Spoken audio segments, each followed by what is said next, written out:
Today we're going to find out what happens when you cross over comic books from CBCS to CGC here.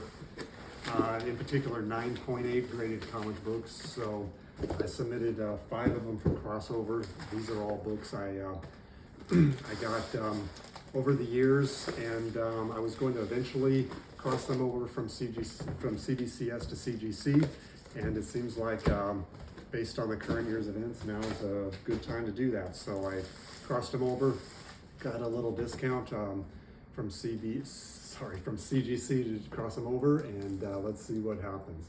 They were all 9.8s to begin with, so hopefully they stay 9.8s. But maybe one of them might drop, but we'll see here.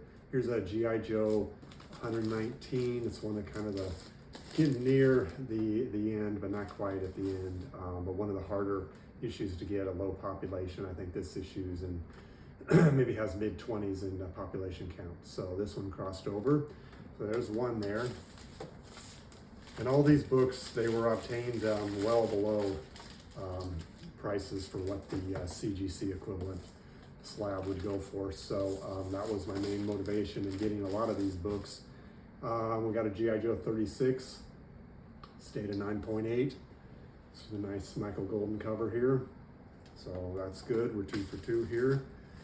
So, you know, I don't know if CGC is just gonna like rubber stamp these kind of and cross them over, or, you know, we'll, you know, worse things happen, because we definitely don't want, we definitely don't want 9.6s here. So, all right, here's a nice book, a G.I. Joe number 14, and it's a newsstand. In fact, it's a Canadian price variant.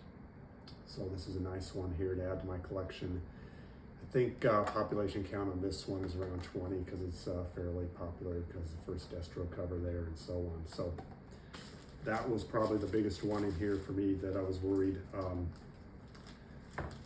whether it was going to cross over or not. So that's good.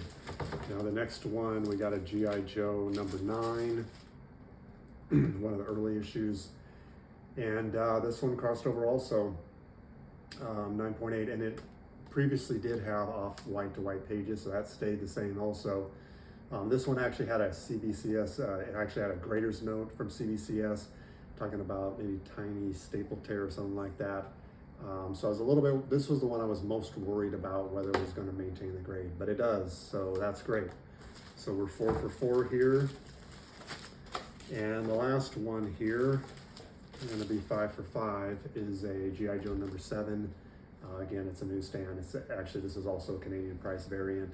I think on this one, when I last checked the population, I think likely this is the second one of these in a 9.8 of population. So sorry to the person who owned the first one, but anyway, good news for me, because I got the second one. So yeah, so this one went pretty smooth. It looks like CGC, you know, I mean, they just crossed them all over to exactly what they were before. I really doubt that they're going to do that on all books, but this worked out well for me.